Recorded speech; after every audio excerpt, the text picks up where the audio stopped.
João 8,32 diz assim: e conhecereis a verdade, e a verdade vos libertará. Eu tenho meus apontamentos aqui, de vez em quando vou olhar para lá para me lembrar do que eu devo dizer para você. E João 8,36 diz assim: se pois o Filho vos libertar, verdadeiramente sereis livres, né? Aqui diz que conhecereis a verdade, e a verdade vos libertará. O que Deus colocou no meu coração, que a mentira nos aprisiona. E quer queira ou não, quer você acredite ou não, há muitas mentiras dentro de nós mesmo que nós não a percebamos. Quando você tem uma experiência com Deus, você decide seguir Jesus, por exemplo, a gente pensa que nós estamos prontos, preparados. E uma coisa que eu preciso abrir muito o meu coração com você, eu gostaria que você prestasse atenção e entendesse com muita clareza o que Deus pediu para compartilhar essa noite. Muitas vezes talvez você fique indignado, como eu já fiquei, e se disser que eu não fico, eu estaria mentindo. Muitas vezes nós ficamos ansiosos, apreensivos, por que as coisas não acontecem no tempo ou na velocidade que nós desejamos ou precisamos. O que eu tenho aprendido nessa caminhada, não só como pastor, mas como cristão, eu não estou aqui como pastor, mas estou falando como cristão, é que Deus tem o seu próprio tempo, Deus tem o seu próprio caminho para fazer as coisas. E muitas vezes eu pude entender que como filho, quando eu me tornei pai, ficou muito mais claro isso para mim. Porque as minhas filhas tinham desejos e sonhos, e claro, como um bom pai, eu tinha o desejo de satisfazê-los, mas havia um momento certo, um time certo. A palavra tempo no original grego, tem duas palavras específicas para falar sobre dois tipos de tempo. Para nós, o tempo de Deus e o meu tempo é a mesma coisa, mas em grego, o meu tempo, o nosso tempo, é o cronos, que deriva a palavra da cronologia, cronômetro, é o nosso tempo de 24 horas e 365 dias, um ano. Mas existe uma outra palavra chamada kairos, que é o tempo determinado por Deus. Diz a Bíblia que Jesus vai vir no determinado tempo. Esse determinado tempo não é o nosso cronos, mas é o tempo de Deus. Quando você enxerga Deus como seu Pai, como seu Criador, eu gosto muito de ver Deus como meu Pai, porque assim Ele pede que eu chame Abba Pai, Paizinho querido. Eu não entendo por que algumas coisas não acontecem do jeito ou no tempo que eu gostaria que acontecesse. O que eu tenho aprendido é que as coisas podem fugir do meu controle, mas nunca podem fugir do controle de Deus. E a fé, o que a gente diz, fé nada mais é do que a confiança e a certeza de que Deus me ama e de que Ele não vai me abandonar e que Ele não tem prazer na minha dor, na minha tristeza, na minha decepção, na minha derrota. Na nossa mente de humano, tudo seria tão fácil, Deus poderia estalar o dedo, Deus poderia piscar os olhos e tudo mudaria na minha vida. E o que eu tenho aprendido nessa caminhada com Jesus, que Deus está muito mais preocupado comigo em sentido de pessoa do que propriamente com as minhas necessidades, com os meus desejos. Deixa eu explicar isso melhor usando aqui uma analogia que Deus me deu. Quando Deus tirou o povo do Egito, eles viveram 400 anos, grande parte dele como livres, mas muita outra parte como escravos. Grande parte como escravos. Viviam numa cidade. Muitas das ruínas ou do que sobrou do Egito antigo foram construídas por mãos dos hebreus. E eles eram escravos e viviam ali sob a influência pagã, multiteísta ou politeísta, digamos assim, dos egípcios, a cultura de que Faraó era um deus, Deus Ra, o Deus Sol, ninguém podia olhar para ele se não morria fulminado. E Deus disse para eles: eu vou tirar vocês dessa terra e vou levar para uma terra boa, que mana leite e mel. Você conhece a história, Deus manda Moisés, através de Moisés acontecem as 10 pragas.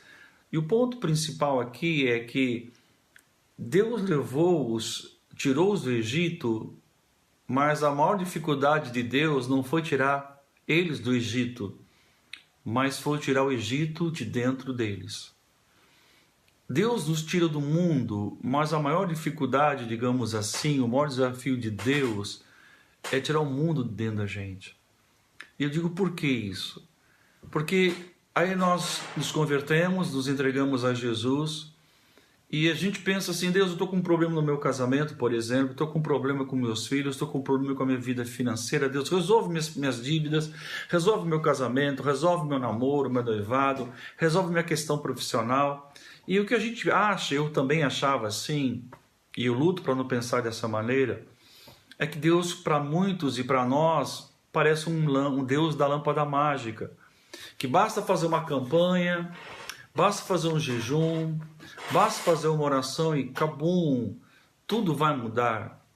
O que eu tenho aprendido a me aproximar de Deus, eu queria que você entendesse muito bem isso. Tati, um abraço, querido.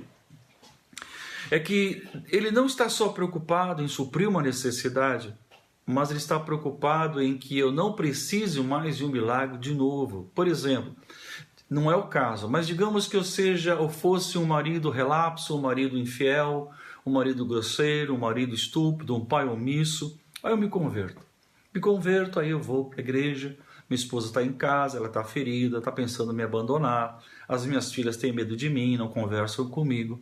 Aí então eu vou para a igreja e começo a fazer uma campanha, não importa a igreja, fazendo uma campanha para restaurar minha família ou para Deus trazer a minha família de volta, para eles me amarem.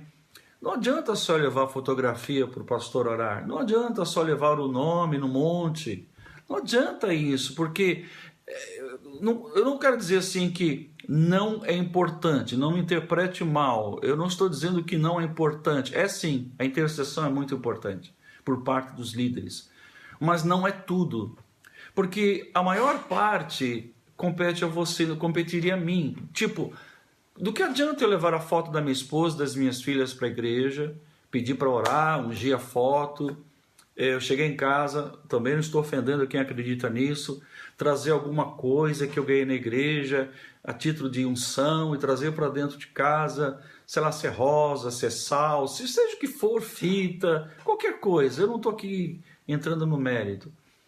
Mas se eu não mudar de atitude, você concorda comigo que não adianta trazer uma flor para dentro de casa ungida? Não adianta o pastor subir no monte para orar? Você concorda comigo que se eu não voltar a ser, se eu não tentar mudar de comportamento com a minha esposa, ser amoroso, carinhoso, um pai presente, que possa compreender as filhas, você não concorda comigo de que não adianta só orar pelo meu nome? Não adianta levar meu nome no monte? Não adianta orar pela fotografia, embora isso seja importante? Veja, então às vezes nós vemos uma sociedade muito imediatista, a gente vive em tempos do rápido, do instantâneo, do fast food, onde você quer tudo rápido. Hoje você tem no seu celular à disposição de um monte de informações, você consegue do celular fazer qualquer coisa. Antigamente você tinha que ir numa repartição pública, hoje você consegue fazer isso pelo celular. Sabe, o que eu percebo nessa caminhada, pelo menos eu quero abrir meu coração com vocês, hoje eu estou fazendo isso. Como homem, não como pastor. É que, às vezes, nós queremos facilitar algumas coisas que Deus não facilita. Existe um processo. Então, não adianta ir para a igreja, não adianta para a igreja é o seguinte, não adianta para a igreja fazer uma campanha se você não decidir mudar de atitude, se você não decidir mudar de comportamento, se você não decidir mudar de postura, mudar de palavreado, mudar o tom da minha voz, mudar o meu jeito de tratar a minha esposa, de jeito de tratar as minhas filhas. E aí gera essa frustração. E talvez você esteja vivendo uma frustração similar a essa. Pô, eu vou na igreja, faço campanha e não sei o que, sou desafiado a fazer ABCD e nada muda. Deixa eu voltar para a história de Israel. Deus levou o povo para a terra prometida, mas tinha entre a terra prometida, diz a Bíblia, que Deus não levou eles pelo caminho mais curto, mas pelo caminho mais longo. E por que pelo caminho mais longo? Porque Deus tinha prazer de fazê-los esperar, chegar à terra prometida. Deus tinha prazer de fazê-los ficar num deserto pavoroso. Não. Deus estava dando tempo para eles, porque eles já estavam fora do Egito. Agora Deus estava permitindo tirar o Egito de dentro deles. E eu quero dizer isso em relação a mim e a você. Muitas vezes as coisas não acontecem no nosso time, no nosso tempo, dentro do que nós esperamos. É porque Deus está tentando trabalhar dentro de mim, dentro de você. E Deus está tentando fazer com você o que Ele fez com o povo. E Deus foi trazendo ensinamentos para eles, até chegar à Terra Prometida, para que quando eles chegassem lá, aquela mentalidade de escravos não os impedisse de viver na Terra Prometida. Aquela mentalidade de escravo não fosse impedimento deles permanecerem na Terra Prometida. Porque muitas vezes é fácil você conquistar uma posição, duro é permanecer nessa posição. E é isso que Deus não quer, que você perca essa posição. Veja só, eu estava fazendo uma análise aqui com todo carinho, quero falar com você hoje. Eles eram livres, mas tinham uma mentalidade de escravos. Eu tive fazendo uma análise, como que é um escravo? Um cara que sempre viveu debaixo de um jugo, egoísmo, ele não pensa nos outros, ganância, ele é escravo, ele tem que lutar pela vida dele, ele tem que sobreviver. Se outro tiver que morrer, que morra, mas importa que eu viva. Feridas emocionais, falta de amor e misericórdia, porque ele apanhou tanto, sofreu tanto. E de repente ele pensa mais nele do que nos outros. Abuso, uma revolta, um ódio, amargura, e aí por diante. E muitas das vezes nós carregamos isso dentro de nós e nós não percebemos. Talvez você sofreu um abuso, talvez você foi abandonado, talvez você não conhecia seu pai ou sua mãe, talvez você foi abandonado por alguém, talvez alguém traiu você, roubou você, mentiu sobre você, e você carrega essas feridas emocionais, e você carrega essas mentiras dentro do seu coração, essa mentalidade de escravo, como eles eram no tempo do Egito e nós no tempo do mundo. E de repente você vê a Terra Prometida logo ali e você fala, puxa, mas para Deus era mais fácil, era fazer isso, eu já estava lá. Era só Deus fazer aquilo, eu tinha já... Mas o problema, meus irmãos e queridos amigos, é que Deus está trabalhando dentro de você, dentro de mim. E a vida é a escola. A vida é o processo pedagógico de Deus para a gente crescer. Porque o que Deus está preocupado não é com o nosso conforto. Ele se preocupa, mas numa escala maior, Deus está preocupado com o nosso interior, com o nosso caráter. Porque, digamos que Deus te levasse numa posição de autoridade e poder, e Deus quisesse usar você poderosamente. Se o teu coração não for trabalhado, você vai chegar lá em cima e vai achar que é por sua culpa, por sua causa. Você vai achar porque foi por seu mérito. E aí Deus perde a oportunidade de usar você numa posição elevada. Então, me faz lembrar a rainha Daça, casada com o rei Assuero. Ela era uma camponesa e aí o rei Assuero, ele descredenciou a sua mulher, a rainha Vasti, e disse, eu vou procurar uma outra rainha. Muitas mulheres se apresentaram como pretendentes. E aí ele escolheu, ela achou graça diante dos olhos do rei. E aí então, não sei se você conhece a história, só vou ser bem rápido para não parecer entediante. Havia um auxiliar do rei que tinha ódio dos judeus. E aí o rei falou, pega você, faz algumas leis aí, te dou autoridade. Ele fez uma lei que no dia tal, todos os judeus seriam exterminados. E a rainha não tinha se identificado como judia, mas ela era. Aí o primo dela, Mardoqueu, Mordecai, depende da versão, falou, olha, chama a rainha aqui, viu? Fala para o rei revogar essa lei, porque senão nós vamos morrer. E não pense você, porque está no palácio, não vai ser atingido. Ah, mas eu não posso entrar na presença do rei, que se entrar ele vai me matar, porque só posso entrar se eu for chamada. Falou, olha, será que Deus não te colocou nessa posição como você está hoje, justamente para numa hora como essa fazer diferença? Será que você não está nessa posição? Agora eu falo para você e falo para mim, que Deus te colocou, conhecendo essas pessoas, morando onde você mora, trabalhando onde você trabalha, fazendo o que você faz, sabendo o que você sabe, para numa hora como esta, Deus mostrar o seu amor para as pessoas que estão ao seu lado. E aí você vai perceber que Deus, Ele ama você, mas ama as pessoas que estão ao seu redor. E que Ele não está preocupado só com você, Ele está preocupado com toda a humanidade. Mas como nós temos mentalidade de escravo ainda, a gente não está preocupado com os outros. Ah, que se dane, o problema não é meu. Ema, cada um com o seu problema. Ado, cada um no seu quadrado. Mas não é isso que Jesus veio ensinar. Ele veio nos ensinar que nós somos salvos e por meio de você e de mim, outras pessoas precisam ser livres, libertas, abençoadas. E quando você pensa em você, você está sendo egoísta, e é justamente isso que o escravo é.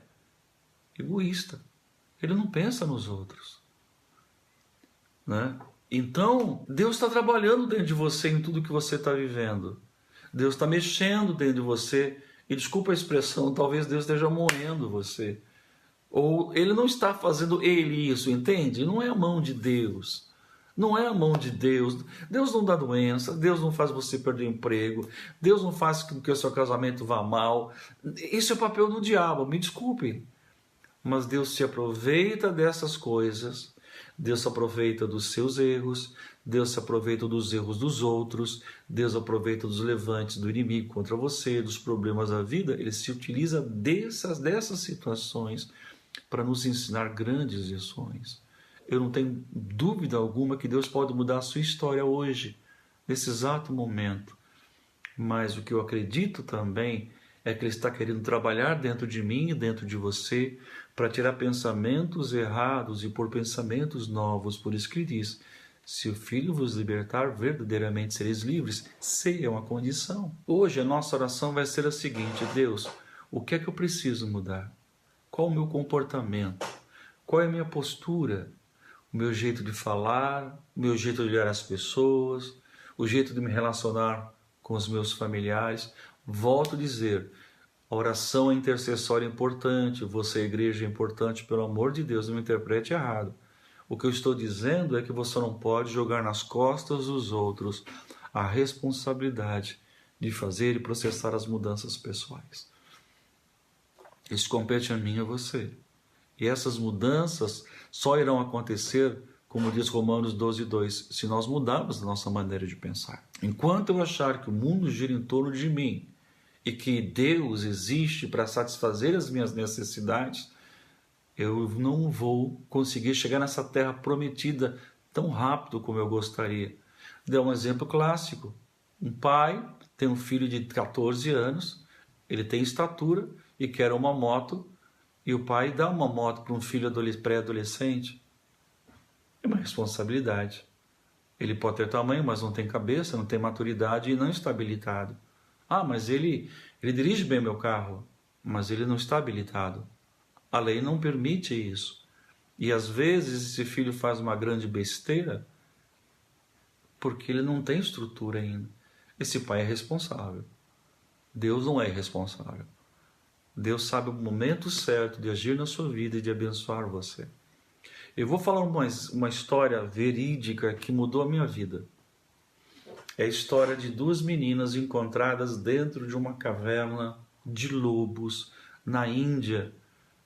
Isso no final do século XIX, começo do século XX, 1900 e alguma coisa. Comecinho de 1900 e alguma coisa.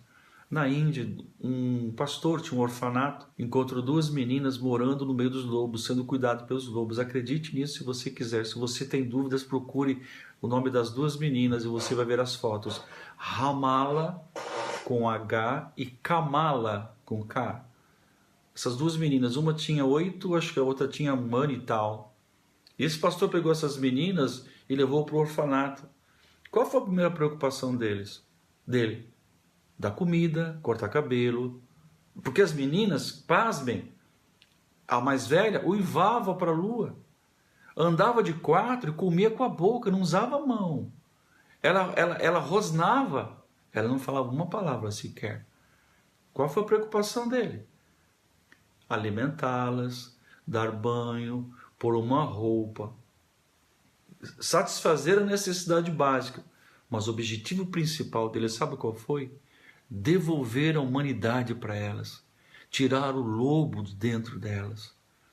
E quando Jesus morreu na cruz, ele te resgatou do mundo. Ele tirou você das mãos do inimigo.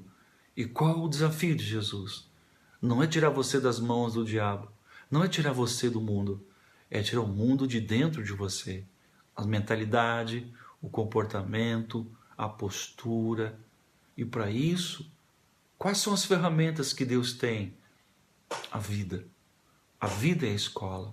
Nós aprendemos através da vida. E eu tenho aprendido que tudo é um teste. Mas lembre-se, todo mundo que é testado, o objetivo não é reprovar, é promover. E é essa a palavra de Deus para você hoje. Não desista, não desanime. Deus não é o teu inimigo. Ele não quer o teu mal. Ele quer promover você. E talvez hoje eu desafio você a entrar num jejum e numa oração, um tempo buscando Deus. O que é que eu preciso fazer? Quais são as mudanças que eu devo processar? Você concorda comigo que se eu não mudar de comportamento, dando exemplo hipotético que eu fosse um marido infiel, um péssimo marido, um péssimo pai, grosseiro, estúpido, omisso, não ajudava, só fizesse minha família sofrer, não adianta fazer corrente? Não adianta ir em campanha? Você concorda comigo? Que não adianta levar foto para o pastor orar? Não adianta pedir para levar o nome da minha família no monte. Não adianta o pastor fazer alguma coisa. Não adianta ir em campanha e corrente de 7 terças-feiras, 7 quintas. Se eu decidir não tratar a minha mulher com dignidade a respeito. Então Deus, Ele quer restaurar minha família, com certeza. Mas Ele quer me restaurar primeiro, porque eu sou parte do problema. E também, se eu não sou parte do problema, eu sou parte da solução. Digamos que você não é essa pessoa, ou que eu não fosse esse problema. Digamos que eu fosse, minha esposa fosse assim. Ela me traísse, ela não fosse uma boa esposa, ela não fosse uma boa mulher, ela não fosse uma boa mãe. E por causa desse desespero eu vou buscar Jesus. Eu entrego a minha vida a Jesus. Eu não sou o problema, tá certo? Mas eu sou parte da solução.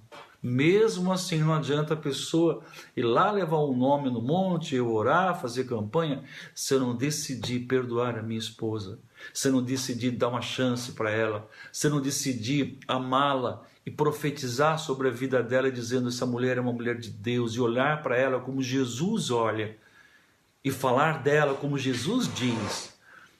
Eu vou contar uma história para acabar. Eu li um livro do pastor David Anchou, pastor da maior igreja da Coreia, em Oido, Coreia do Sul. Ele conta que um dia entrou uma mulher depois do culto no seu gabinete, chorando, e jogou aos pés dele e disse: pastor, a minha família está sendo destruída por causa daquela maldita prostituta, daquela mulher, da minha filha que está destruindo minha família. Meu marido quer ir embora, os meus filhos também querem ir embora por causa da vergonha, porque ela está dormindo com os amigos do meu marido e com os amigos dos meus irmãos, dos meus filhos. E sabe que nos países orientais a questão da honra é muito forte. Ore para que Deus, se ela faça alguma coisa, que ela morra. E o pastor olhou para ela assim: vamos orar sim, mas deixa eu fazer uma coisa, fecha os seus olhos. Procura ver a cruz de Jesus. Imagina Jesus na cruz e o sangue caindo sobre o chão. Coloca lá debaixo da cruz os piores bandidos, assassinos, pessoas más. Se o sangue de Jesus cair sobre eles, aceitarem Jesus, você acredita que Jesus morreu por aquelas pessoas? Eu acredito. Também Jesus morreu pela sua filha. Coloca a sua filha debaixo da cruz. Deixa ver, veja a tua filha como Jesus vê. Fale dela como Jesus fala. E aí então ela mudou a oração. Passado um tempo ela continuava orando pela filha e ela mudou a mentalidade em relação à filha. Um dia essa filha estava no motel, uma pessoa qualquer, e de repente entrou um arrependimento, um sentimento de sujeira. E ela falou, pensou consigo mesmo: eu vou para casa, mas pela última vez, e vou pedir que minha mãe me ajude. Se ela não me ajudar e me enxotar como ela sempre me enxotou, eu nunca mais volto e dou um fim na minha vida. E quando ela foi para a casa da mãe e do pai, sabe o que aconteceu? A mãe, que tinha mudado a mentalidade, olhou para aquela filha e disse: minha filha amada e querida, seja bem-vinda. Você sempre é bem-vinda. Eu te amo, filha. E essa moça começou a chorar. Ou seja, ela tratou a filha não do jeito que ela via, mas como Deus a enxergava. Assim, trata as pessoas como Deus as vê. E agora, essa moça, segundo o livro, ela depois se casou, se tornou membro daquela igreja, teve um casamento abençoado e se tornou líder daquela igreja de pequenos grupos. Então veja, ainda que eu não seja parte do problema, mas eu sou parte da solução. Eu preciso perdoar as pessoas que me feriram, eu preciso olhar para elas como Jesus olha. Então essa é a palavra para nós hoje. Quero desafiar você, foi o que Deus colocou no meu coração, de você entrar num jejum e oração dizendo: Deus, o que é que eu preciso mudar dentro de mim? Porque de repente é uma coisa só, se você vira um botão, é como um rádio antigo de seletor de carro, umas vezes não está sintonizado, uma pequena mudança, um ajuste, você sintoniza na frequência certa e você começa a entender tudo. Sintoniza o seu coração na vontade de Deus. Sintoniza o seu coração na voz de Deus. Sintoniza. Deus, o que o Senhor está dizendo para mim? Qual é a minha atitude? Qual é a minha mudança? Para que o Senhor possa tocar na minha vida. Então, voltando para fechar a mensagem, aquele pastor cuidava do orfanato, o trabalho dele foi devolver a humanidade para a menina loba. E o papel de Jesus para mim e para você não é cuidar-nos só da parte exterior, da provisão, do abrigo, da proteção, do alimento, do vestuário. É principalmente tirar o mundo de dentro de nós, essa mentalidade de escravo que nos impede de viver tudo quanto Deus tem preparado para nós. E lembre-se, depois que passarmos na prova, vem a promoção. A prova não é para você reprovar-se, é para ser promovida. Amém? Esse é o papo para nós. Obrigado por você ter nos assistido. Vamos orar agora? Pai querido, eterno Deus, eu posso imaginar quantas pessoas estão precisando de um milagre, de uma intervenção, de um sobrenatural. E às vezes o tempo não acontece porque falta ajustar alguma coisa, talvez o modo de falar, talvez o modo de ser, talvez o modo de tratar, talvez seja a maneira de se enxergar, de ver as pessoas. Espírito de Deus, revela, tira o véu, não só dos olhos deles, tira também dos meus olhos, para que nós possamos enxergar a verdade, conhecemos a verdade, para que a verdade nos liberte. Em nome de Jesus, eu creio, Espírito Santo, que nesse jejum que nós iremos fazer, eu creio nesse jejum de 21 dias, o Senhor fala no meu coração de 21 dias, nesse jejum de 21 dias, de 3 semanas, muitas verdades serão trazidas à tona, e ao fazermos esses ajustes, as portas vão se escancarar, e os milagres vão começar a acontecer, porque a mentalidade de escravo foi removido, e agora podemos entrar na terra da promessa sem correr risco de perder o que o Senhor nos deu gratuitamente através do seu Filho Jesus. Que haja cura agora na vida daqueles que estão enfermos, aqueles que têm parentes internados, aqueles que sofreram um acidente. Ó Deus, toca a vida daquele que está com dor, traz cura, traz o teu bálsamo. Aqueles que estão aflitos porque talvez o filho não chegou, o marido não chegou, ou seja, que a família está desestruturada, dá sabedoria e graça. Abençoa os teus filhos, eu te peço, no nome santo de Jesus. Amém.